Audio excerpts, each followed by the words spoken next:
But what I'm really interested in seeing from like my question mark standpoint of like not really sure who's going to be the starter, that's got to be middle linebacker and cornerback too. And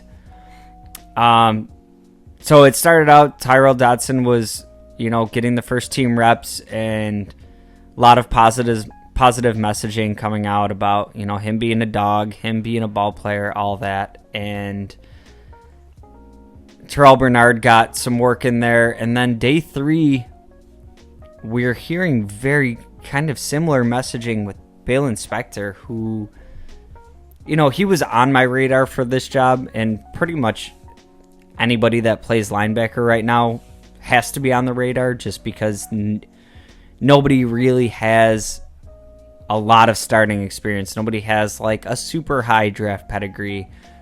Two of the linebackers are third-round picks.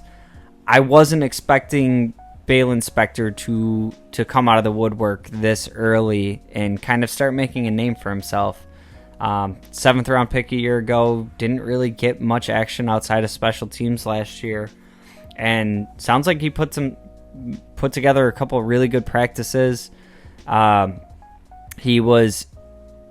the green dot on during practice, and you're hearing from Jordan Poyer about what a great communicator he was, how great he was running defense out there, and that is something that we know Sean McDermott really values in that position.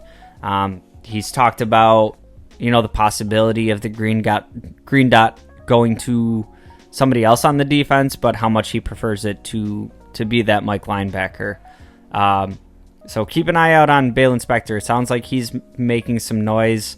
Kind of stock down on Dorian Williams as far as that starting position goes as of now. Sounds like he's working more towards being backup for Matt Milano right now, which it gels with what we first heard from the organization after the draft, and then they kind of pivoted to, he's going to get a chance out in the middle too. Like I said, we're in the first week of training camp. There's a ton of football to be played before the season starts. Ton of changes that could happen. But to me, I have it already narrowing down to a 3-man race. I've kind of taken Dorian Williams out of it for the time being. And it's kind of Dodson, Bernard, and Spector. And Spector has taken a giant leap that I wasn't expecting, particularly this early in the game.